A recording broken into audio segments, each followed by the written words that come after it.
Religion एक ऐसा topic है जिस पर ज्यादातर लोग बहस नहीं करते, क्योंकि अगर उन्होंने ज्यादा बहस करी तो फिर बवाल हो सकता है।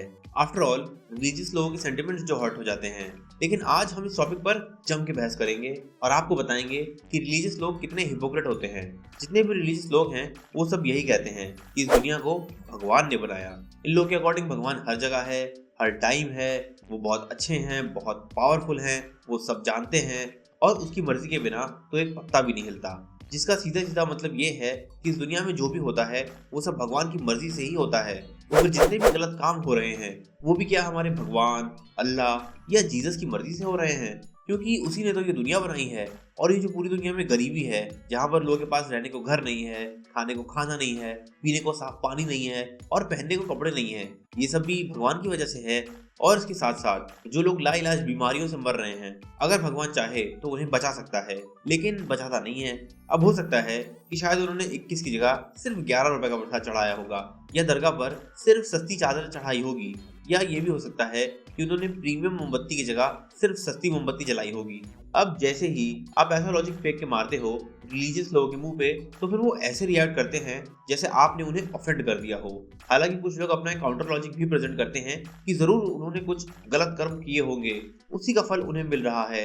लेकिन इन सुअरों को देख के तो ऐसा नहीं लगता, और इन्हें देख के भी ऐसा नहीं लगता कि अच्छे कर्म करने पर आपके साथ अच्छा ही होता है। तो अगर गलत करने वालों के साथ गलत नहीं होता और अच्छा करने वालों के साथ हमेशा अच्छा नहीं होता, तो किसी न किसी से सवाल पूछना तो बनता है। लेकिन सैडली ऐसा रिलीजियस लोगों के साथ नहीं होता, क्योंकि उनका तो ब्रेन वॉश बचपन में ही कर दिया गया था। उनको सिर्फ इतना पता है कि सवाल नहीं पूछना है, और अगर कुछ भी अच्छा हो जाए तो भगवान को थैंक्स बोलना है, लेकिन अगर कुछ बुरा हो जाए तो फिर भगवान को ब्लेम नहीं करना है। बस ये कह देना है कि ऊपर वाला परीक्षा ले रहा है। अब मुझे एक बात समझ नहीं आती कि ये ऊपर वाला हमेशा गरीबों की ही परीक्षा क्यों लेता है।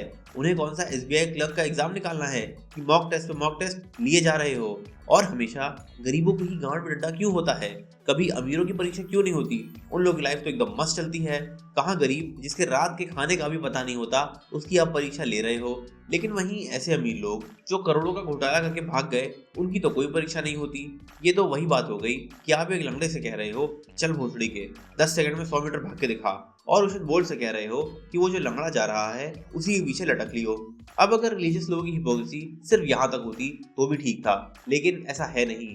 अब एक तरफ तो वो कहते हैं कि भगवान हर जगह है, लेकिन उसके बाद वो ये भी कहते हैं 2000 किलोमीटर दूर हमारा एक और घर है, वहां आके हमका यही प्रॉब्लम दोबारा समझाएगा, फिर हम सॉल्व करेगा। मतलब जब भगवान हर जगह है तो फिर मैं उनसे मिलने 2000 किलोमीटर दूर क्यों जाऊं? ये तो सही नहीं है। लेकिन लेट्स से कि हम मान गए कि ठीक है बाबा, मंदिर चले जाएंगे, लेकिन साला वहां भी तो स्कैम चल रहा है। हर चीज के लिए आपको पैसे देने होंगे, प्रसाद से लेकर वीआईपी दर्शन तक। चलो प्रसाद तो ठीक है, वो तो 50 से 100 रुपए में आ जाएगा, लेकिन ये वीआईपी दर्शन वाली कौन सी बकचोदी है बे? मतलब ये कैसा भगवान है जो अमीरों को जल्दी मिलता है लेकिन गरीबों को घंटों वेट करवाता है? ये भेदभाव क्यों? और अभी रिसेंटली तो ऐसा भी हुआ था कि एक आंटी थी जो इसी बात पर गुस्सा गई, और उन्होंने तो सीधा बोल दिया कि तुम लोग भगवान के नाम पर धंधा करते हो।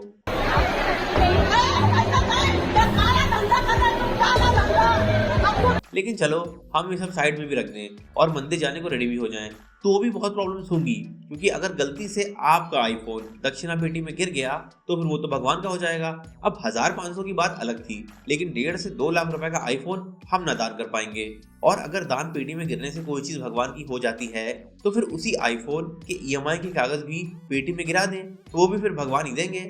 अब अगर हम इस पर भी रेडी हो जाएं कि मंदिर जाना है तो जाना है, तो भी बहुत प्रॉब्लम है, क्योंकि अभी रिसेंटली 2 ट्रैजिक इवेंट्स हुए थे।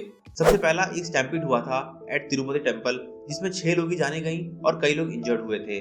और फिर अगले ही महीने एक और स्टैम्पीड हुआ था एट महाकुंभ, जिसमें सरकार के अकॉर्डिंग तो सिर्फ 30 से 40 लोग ही जाने गई थी, लेकिन जो लोग वहां पर मौजूद थे उनके अकॉर्डिंग ये नंबर 100 के आसपास है। अब नंबर्स कुछ भी हों, लेकिन बॉटम लाइन तो यही है कि लोग ही जाने गई हैं, और ऐसे वैसे नहीं, रिलीजियस लोग ही जाने गई हैं। वो लोग जो सच्ची श्रद्धा से गए थे, भगवान का नाम जपते जपते गए थे, उनका भजन गाते गाते गए थे।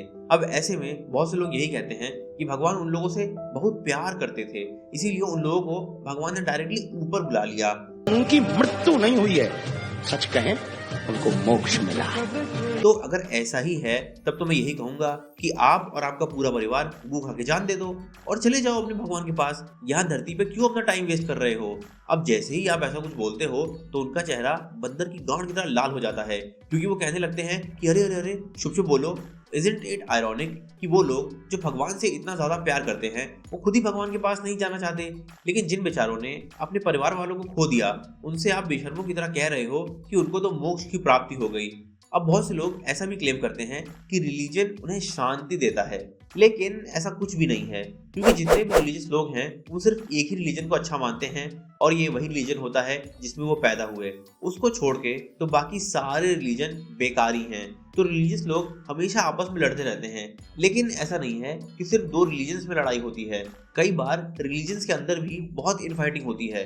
फॉर एग्जाम्पल हिंदू धर्म में कास्ट सिस्टम है, जिससे कोई ऊंचा तो कोई नीचा है, मतलब एक धर्म होके भी आप एक नहीं हो। कितनी शांति है ना रिलीजन में। और ऐसा सिर्फ हिंदुओं के साथ नहीं होता बल्कि सारे धर्मों में होता है। फॉर एग्जाम्पल मुस्लिम भी दो तरह के होते हैं, एक शिया और दूसरे सुन्नी, एंड देन उनमें 73 अलग अलग सेक्ट्स हैं, मतलब और भी फर्दर डिवीजन। और क्रिश्चियनिटी का भी यही हाल है। वहाँ पर 3 मेन ब्रांचेस होती हैं, एक होते हैं कैथोलिक्स, दूसरे होते हैं प्रोटेस्टेंट्स और फिर आते हैं ईस्टर्न ऑर्थोडॉक्स। तो आप खुद ही देख सकते हो कि रिलीजन्स एक दूसरे से और आपस में कितने डिवाइडेड हैं, और रिलीजन के नाम पर न जाने कितने ही वॉर्स हुए हैं जिसमें करोड़ों लोगों की जानें गई हैं। तो रिलीजन में कुछ भी पीसफुल नहीं है और ना ही रिलीजियस लोग पीसफुल हैं। बस इनके रिलीजन के बारे में कुछ बोल दो, फिर देखो कैसे ये आपको पर्सनली बताएंगे कि उनका रिलीजन कितना पीसफुल है। अब कुछ लोग आ जाएंगे और कहेंगे लेकिन बुद्धिज्म का क्या, वो तो बहुत पीसफुल है। वेल मुझे भी कुछ ऐसा ही लगता था, लेकिन ऐसा सच नहीं है, क्योंकि अगर हम 2 एग्जाम्पल्स देखें, एक श्रीलंका का और दूसरा म्यांमार का, तो हमें पता चलेगा कि वहां पर बुद्धिस्ट की ही मेजॉरिटी थी, लेकिन दोनों ही जगहों पर खूब वायलेंस हुआ। पहले श्रीलंका में कई सालों तक सिविल वॉर चलता रहा और फिर म्यांमार में रोहिंग्या मुस्लिम्स का जेनोसाइड हुआ।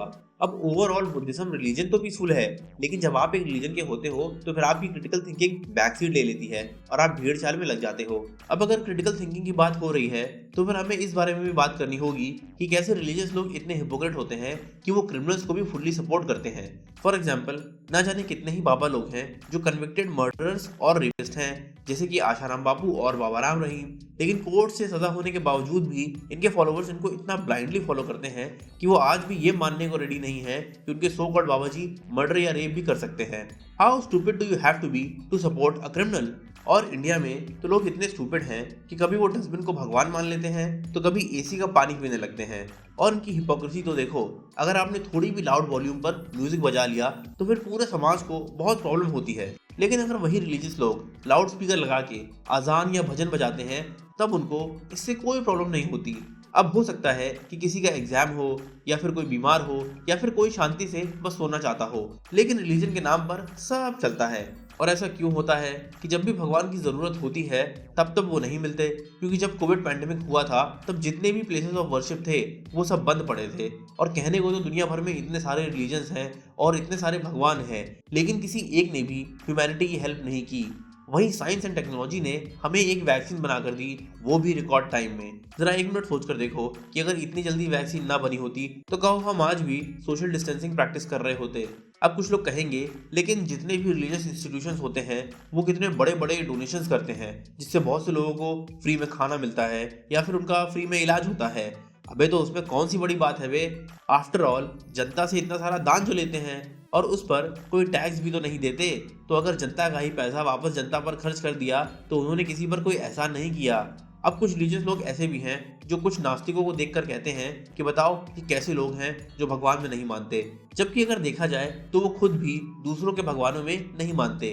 अगर किसी भी रिलीजियस इंसान के सामने 10 रिलीजन्स होंगे तो वो उनमें से 9 को रिजेक्ट कर देगा और 1 को एक्सेप्ट कर लेगा, तो वो 90% एथिस्ट है। और ऐसा भी नहीं है कि रिलीजियस लोग अपना रिलीजन बहुत थॉट प्रोसेस करने के बाद सिलेक्ट करते हैं। ऑलमोस्ट सारे रिलीजियस लोगों का रिलीजन वही होता है जिसमें वो पैदा हुए थे, विच सिंपली मीन्स कि religion is just a matter of geography and not personal choice. और ऐसा भी नहीं है कि अगर आप भगवान से प्रे करोगे तो उससे आपको कुछ फायदा होगा, क्योंकि इंडिया में न जाने कितने ही लोग ऐसे हैं जो हर दिवाली पर लक्ष्मी कुबेर की पूजा करते हैं इस उम्मीद में कि शायद उनके पास पैसे आ जाए। लेकिन अगर पूजा करने से ही पैसे आ जाते तो फिर इंडिया में इतनी गरीबी ना होती कि 80 करोड़ लोगों को फ्री में राशन देना पड़े।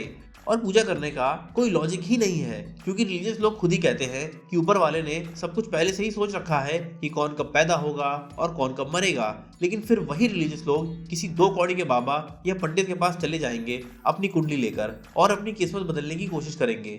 जब ऊपर वाले ने ऑलरेडी सब डिसाइड कर ही लिया है तो फिर कोई इंसान उसे कैसे बदल सकता है। लेकिन किसी ने क्या खूब कहा है, हिपोक्रेसी की भी सीमा होती है। अब जब भी कोई एक्सीडेंट होता है और अगर उसमें कोई मिरेकल करके बच जाए तो फिर लोग कहेंगे जागो रखे साइयां, मार सके ना कोई। लेकिन अगर वो मर गया होता तो वही लोग कहते कि जाने वाले को कौन रोक सकता है। कसम से कह रहा हूँ कि एक बार शायद अच्छे दिन आ जाए, लेकिन रिलीजियस लोगों में लॉजिक वो कभी नहीं आने वाला। अब ये वीडियो बनाने का ये मकसद नहीं था कि हम रिलीजन को क्रिटिसाइज करें, लेकिन हमारा पॉइंट बस ये है कि ये रिलीजियस लोग अगर एक्चुअली में वो काम करने लगे जो इनका रिलीजन एक्चुअली में इनको सिखाता है तो फिर ये दुनिया शायद एक अच्छी जगह बन जाए।